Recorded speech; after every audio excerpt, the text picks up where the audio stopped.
Looking back on 2025 on this Sonic Obsession.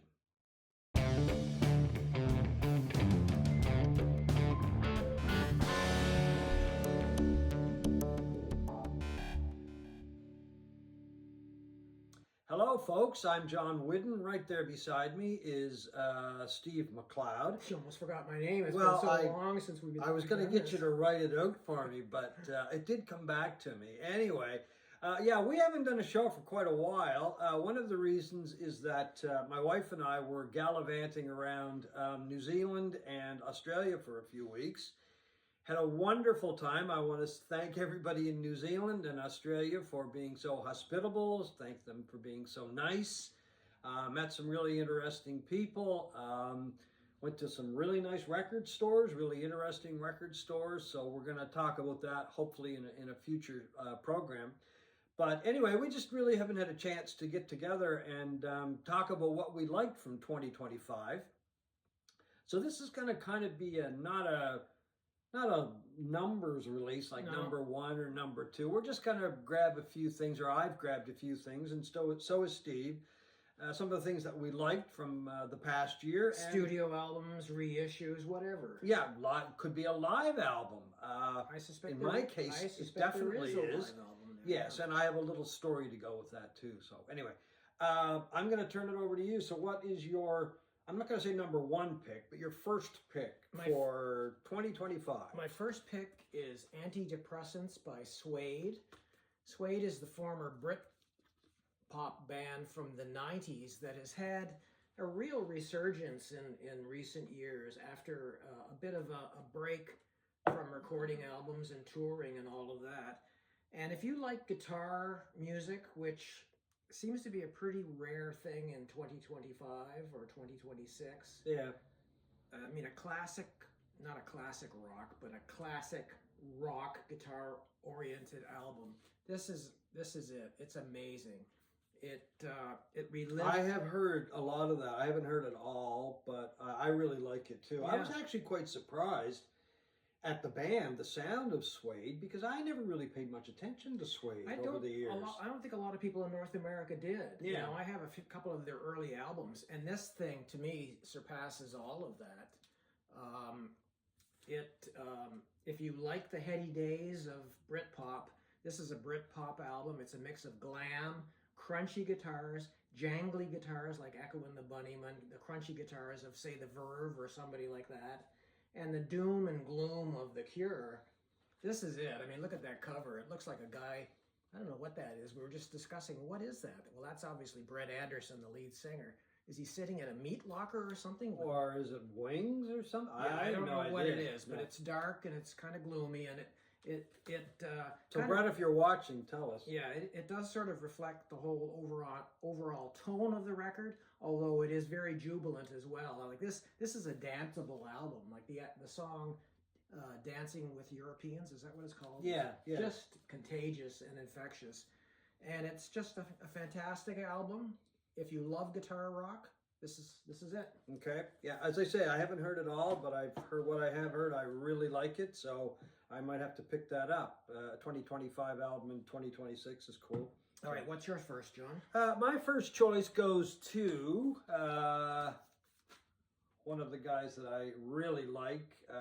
Every time Paul Weller puts out an album, I'm first in line to pick it up here. This is called Find El Dorado. It is a covers album. And it's produced by his partner in crime for many years now, the guitar player, Steve Craddock. And Weller just puts his touch on a number of covers, songs that he's liked over the years, songs that people have sent him, and he said, oh, that's really interesting, and he decided to record the song, and he put this out. And once again, it's just a wonderful Paul Weller album. One of the tracks that I really like on this album, I'm not going to go into a lot of the tracks, but it's a song I've always liked, and it's a band that I've always liked, and a lot of people will kind of laugh at me when I say it, but it's the Bee Gees. And he just does a wonderful version. Nobody would laugh at that, would they? Oh, some people have over the years. I love the Bee Gees. I saw the Bee Gees years ago, a live show. It's still one of the best shows I ever saw. because they were so good, and the harmonies of the Bee Gees. And as Weller said in a recent interview, he was talking about this album and some of the songs. He said the songwriting from those guys was incredible, and it was. And he does a version of I Started a Joke on this album, which is just amazing. And I don't know, maybe it'll rekindle some interest in the Bee Gees. I really don't know, but I've always liked the song. I remember years ago, a bunch of us sitting around trying to figure out what the meaning was, and a lot of different opinions, but just a beautiful song when it came out. Yeah. And Weller does it amazing justice on this album. You held that up. I had no idea it was a Paul Weller album. Like El Dorado. Was this some Spanish album or something? Find El Dorado. Yeah. Oh, yeah, I see. Find Gold, I guess, right? Well, it is Paul Weller. But no, but yeah. I mean, like Finding Gold, like Gold Hits. Yes, yeah. Must be, right? But, yeah, his name's not even on the front cover. Yeah. So, anyway. Okay, my next selection is my first reissue, and it is Who Are You by The Who, the Super Deluxe version, or I guess it's not maybe the Super Deluxe version, but it's the vinyl version. And it is obviously the reissue of their 1978 album, the album that was the last studio album by Keith Moon. He died, I think he died within like 2 weeks of that album. 2 or 3 weeks of that album coming out. It was November 1978. And, you know, it's not the greatest Who album. I love The Who, and it's, you know, it's not up there with Quadrophenia or Who's Next or Tommy. But it is a really good album that I have always enjoyed. But the really special part of this reissue is the live album that comes with it. And it's a triple LP live USA tour from 1979. Look how young Roger Daltrey is there. And Townsend. But if you notice in the back, that is not Keith Moon on the drum kit. It is Kenny Jones. Oh, okay. I didn't see the picture. Yeah, see? Okay. That's Kenny Jones in the Oh, back. yeah, right. And it's taken from live performances in Cincinnati and Detroit during the USA tour of 1979. And it's just a cracking live album, nicely recorded, sounds fantastic. The Who reissue of Who Are You? Okay, so let's just segue. Let's just stay with Kenny Jones for a minute. Okay. Kenny Jones was with The Who for a number of years, a few years anyway. He replaced Keith Moon. But before he was with The Who, he was with a group called, do I have that right? Yeah, it's proper, called The Small Faces, which morphed into another group called The Faces. And this is a beautiful package of an album that was put out by Immediate Records.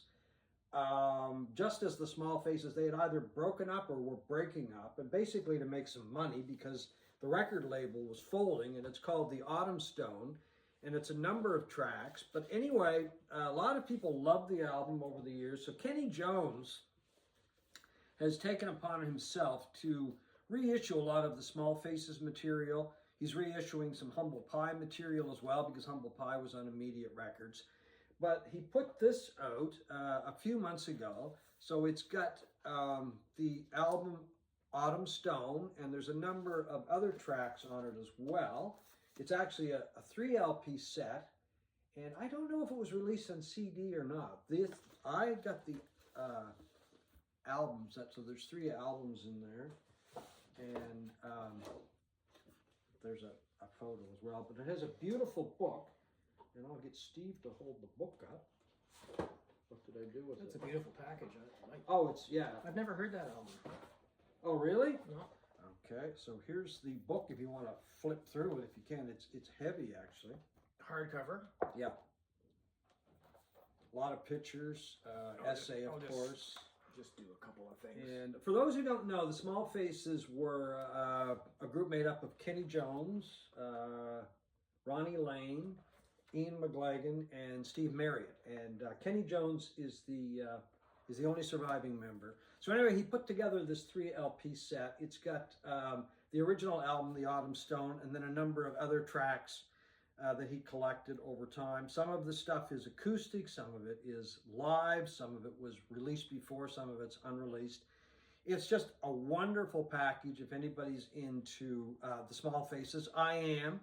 I think the Small Faces is one of the great British groups, and I'll put that away. And I will go to my grave saying that Steve Marriott was one of the all-time great vocalists in rock music. He never gets mentioned anymore. I've said this before, and just a wonderful singer, a lot of energy. Steve could belt a rocker. He could be soulful, but he could also be very mellow. And this album contains a wealth of material. As I said, some of it has been released, some of it unreleased. And it's just a beautiful package to look at, but even more beautiful to listen to. And Kenny Jones, along with some other folks, I believe, have started Nice Records, and they're re-releasing a lot of this material. And they have released Faces, or not Faces, but Small Faces and Humble Pie material. And they're just doing a bang-up job.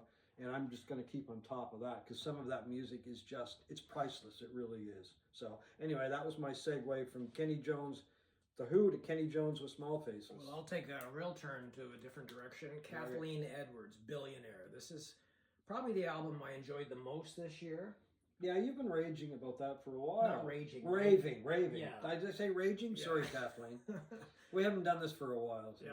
Yeah, she's a Ottawa, Ontario singer-songwriter who just over the years put out tremendous albums beginning in when did this come out? 2002. Failure was her debut, and it really launched her to rave critical acclaim. And her career, she's consistently put out excellent, wonderful albums, but she was becoming disillusioned with the record business and the music business, and she dropped out of sight for a while and opened a coffee shop, and I think it was in Smith Falls, which is near Ottawa. Ran that for a few years, became disillusioned with the coffee selling business, I get, and now she's back again. And this is just a fantastic album of stellar songwriting. Her lyrics are always, she minds the human condition for sure, but always with a sense of humor. Her lyrics are really spot on and humorous, and these are fantastic songs. That is, I have heard that album, and it is, you're right, it's fantastic. And I'm going to see her in August when she comes to Halifax. My wife and I have got tickets, and I'm really looking forward to that. I might get tickets and join you. Yeah, so okay. I haven't got around to it yet. Billionaire by Kathleen Edwards. Check it out. Okay, so my next choice goes to, I'm going to go with a new album as well. And it is from one of my favorites, and it is Live God by Nick Cave and the Bad Seeds. And as you may have gathered, it is a live material from his Wild God tour, which is actually now, I think, just started in Australia, and he's also playing in New Zealand as well. I think he's just doing Wellington in New Zealand. If you like Wild God, the studio album, you'll love Live God. It just takes the material from that album, and of course there's other material on here as well, and gives it the Nick Cave live feel, the live vibe, the live, I don't even know how to describe it. Nick Cave live is just something that's kind of transcendent. Oh, it is. It's like the guy is just, I shouldn't say the guy, because it's the band. Nick Cave and the Bad Seeds are just a tremendous act live. The energy, the relationship with the audience, the just the whole feeling that you get. And if you're in Australia, New Zealand, and if you get a chance, go see him. He's going to be also doing some European dates in later on, I think in the summertime, maybe even into the fall, summer into fall, I believe. It's just a really good chronicle of the album, but of the tour. We saw him in Toronto, my wife and I, and both of us just were blown away. And this album, while it can't really capture that energy that you get at a live show, it comes very close to it. I think it comes close. This is one of my favorite releases of the year too. Yeah. I unfortunately have never seen Nick Cave, but it really makes me want to see him more than well. I can't encourage people enough to go see him. I wish I could go see him again. He's actually playing, as I said, doing some Australian dates. And he's playing a place in Sydney called The Domain, which is a big open field. And we went there. We were walking through. There's a beautiful area to walk through. So if I get back by, I think it's the 23rd, one of the dates that he's playing, 23rd of December or of January. If I get back for the show, the security guard said if he's working that night, he would let me in. So there's impetus to go back, right? So anyway, All right. Is it going to allow friends in too? let's all go together. Yeah. Yeah. My next choice is The Overview by Steven Wilson. Steven Wilson, of course, is one of my favorite musicians. I talk about him a lot on this. This is a full-on prog album, you know, from the 1970s with 2 songs, 1 song on each side. And it deals with big themes like actually the vastness of the universe and all of that. And beautiful green kind of... my wife and I saw him in Quebec City back in, was it November? And it was one of the best shows we've seen in quite some time. It's the 3rd time. Well, you've seen him a few times. I've seen him once before as a solo performer and once with Porcupine Tree. And this was the best concert. We saw it in the Capitol Theatre in Quebec City, just a beautiful old wooden theater. The sound was incredible. And as always, the band was incredible. He had Adam Holzman, who's been his longtime keyboard player, a guy who played in Miles Davis's, I think, last touring band before. Oh, that's right too. Yeah, you've mentioned that before. Yeah. Yeah, and a guitarist who just blew me away, Randy McStein, a youngish American guitar player who I never realized was this good, because he's all over this record, but sometimes you don't know it's guitar. You know, he's one of those guitar players who's very textural. Oh, yeah. He reminds me of Steve Hackett in the sense that, you know, in those great early Genesis records, he was all over them, but he was never a show-offy player. Yeah. He was more of an atmospheric kind of textural You player. mean Hackett? Hackett. Yeah. But Randy McStein is the same way. Okay. And when I saw him in this concert, he was just mind-blowing, and with the sounds he was making and the stuff he was doing. And if you like 70s prog and, you know, altered conscious kind of music, this is it. The Overview by Steven Wilson.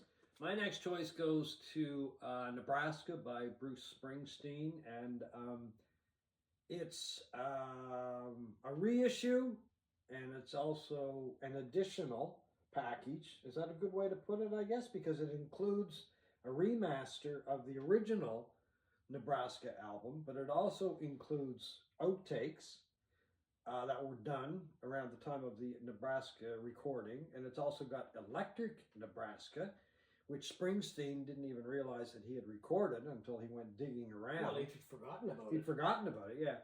And it's also got a live show of Nebraska that he recorded recently in New Jersey. So it really is the full Nebraska package.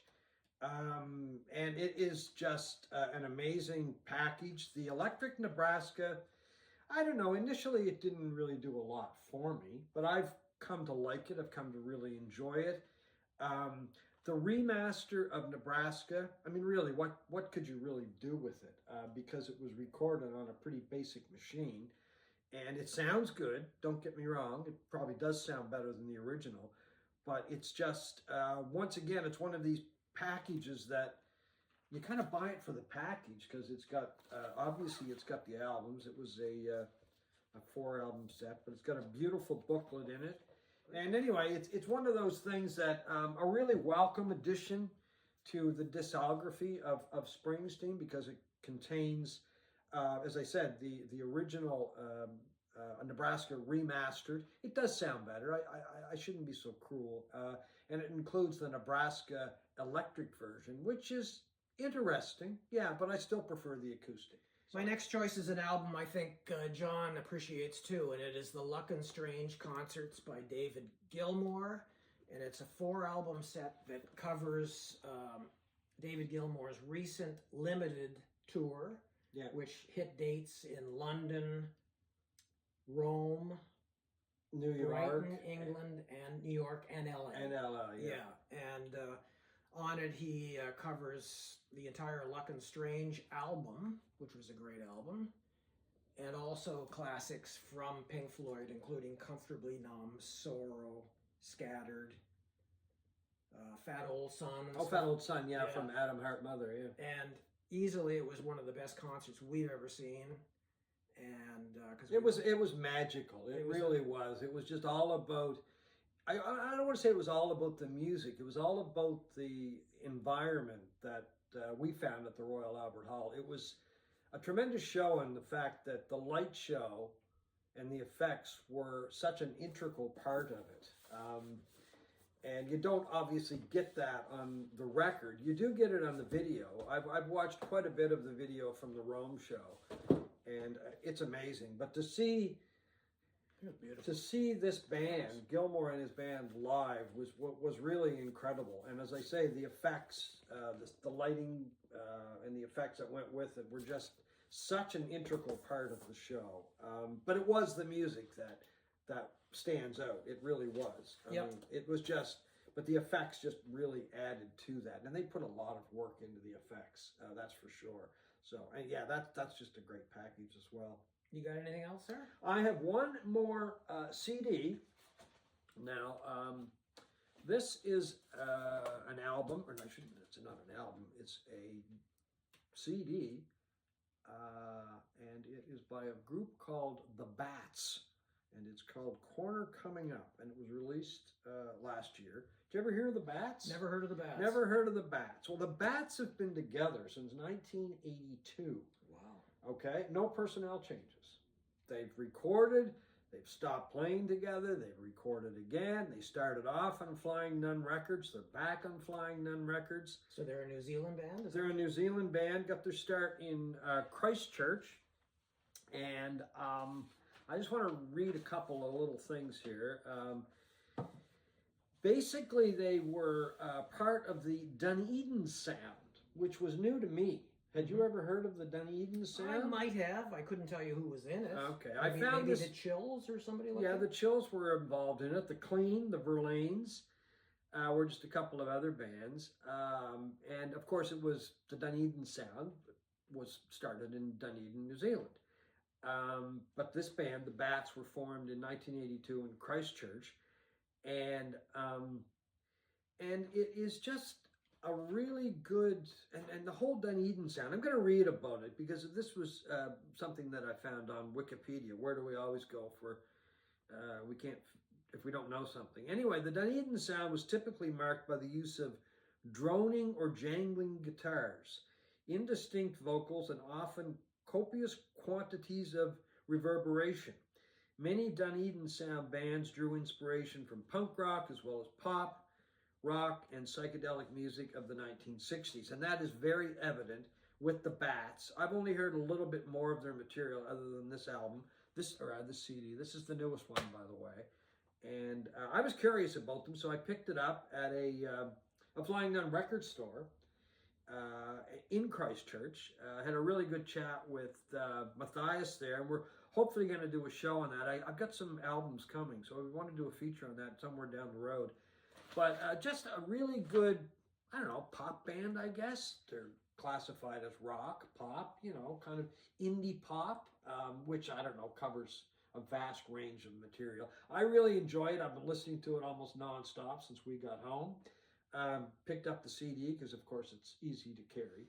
But anyway, the Bats, been together since 1982. All right, I'm going to try and group some of these together. A couple of reissues on the Rhino High Fidelity series, which I love. Paranoid, that came out this year, Paranoid by Black Sabbath. Black Sabbath's second album, it came out in, what, 1969, I think? 69 or 70, I believe. 1971. 71, sorry, okay. The other one is the Cars debut, came out in 1978, I believe, yeah. And this was actually one of two initial records that was put out on the Rhino High Fidelity series a few years ago when they started. And it sold out almost immediately. You could not get it. And this year they repressed it and put it out again. This is in the unnumbered version. The earlier one was numbered because it was limited edition to 5,000. Well, that's a fantastic album. It is a fantastic album, and it is cut by Kevin Gray. This is an incredible version of the album. I have a Mobile Fidelity version of this. It's not as good as this. It is fantastic. There is not a bad cut on that album. No. I mean, and I was into the Cars for quite a while. I bought a couple of other albums. Nothing else touched that. It was just perfect. I have another one here, and I suspect this is one of your favorite albums. That's one of my favorites. So you talk about it first, and I will chime in. Okay, it's Jeff Tweedy, and the name of the album is Twilight Override, which is a bizarre title for the album, but it is 3 albums, and when I saw that this came out, I'm like, 3 albums? Come on, Jeff. I mean, you know, there's a lot of material in 3 albums. But it is a really good listen, and it doesn't feel like 3 albums. No. And Tweedy doesn't really break any new ground with the album. No. They're just great songs. I mean, he is a fantastic songwriter. He's so prolific. He's just unbelievably prolific. Yeah, he's writing albums, he's writing books. And I guess if you don't know, Jeff Tweedy is basically the leader of Wilco. I suppose we should add that. And anyway, I just found this album flowed beautifully. It just like away it went, and it didn't. First thing I knew, it was over, and I was like, "Well, that can't be 3 albums worth of material," and it was. And you don't have to listen to it all the way through like I did when I first got it, but all the songs are great. He has a lot of young musicians, including his 2 sons, play with him on this album, and I think that might be part of it. It sounds brighter. It sounds more upbeat in many respects than Wilco. Yeah. Bouncier in some cases. But still very much steeped in sort of Americana, I guess. Oh yeah, North Americana, as I like to say, especially these days. But it's just a really good album, albums, I guess, really, because it's a 3-album set. But it never gets weighed down. It just all works, which I found really surprising, didn't you? Yeah. Okay. Yeah, it's it takes a while to get through it, but. Everything seems to be almost thematically linked. I mean, the song Lou Reed Was My Babysitter was tremendous. Yeah. If you haven't seen him do that on Stephen Colbert with the band, it's fantastic. Very typically Wilco-ish, typically Jeff Tweedy. Yeah. Well, there's a couple of clips from the Colbert Show that people should watch. They're on YouTube. So yeah. All right, my last choice is a bit of an off-the-wall one, and it is a song by Jog, a Toronto band. It's called Heat Map, and my nephew Joel McLeod is the lead singer and frontman for Jog. I never knew that you had a nephew that was involved in music. Well, he was involved in film and that. He was a graduate of the Nova Scotia College of Art and Design, and like a lot of people who come out of art school, like in the 1960s, Pete Townsend and Keith Richards and Mick Jagger and these guys. Yeah. He has a musical ability as well. And this song is, it's very much, they've released a number of singles, 2 or 3 singles, and there's an accompanying video with this, which is quite amusing, quite interesting. It kind of has elements of the Talking Heads funkiness in this, from the Remain in Light period. And there's a twitchy energy to this band that I really like, and I'm going to put a link to the video and check it out. And if you're in Toronto and you catch them live, it would be they would appreciate it, and you'd probably have a good time. So the band is Jog? The band is Jog. Okay. The song is Heat Map. Oh, Heat Map. Okay. Yeah. All right. Okay. Well, that sounds interesting. I haven't heard it yet. I'll play it for you afterwards. Okay, that sounds great. So anyway, folks, that's it for our look back on 2025. A bit unorthodox, not our usual list or anything. But we hope you have enjoyed the show, and we hope you have enjoyed the return of This Sonic Obsession.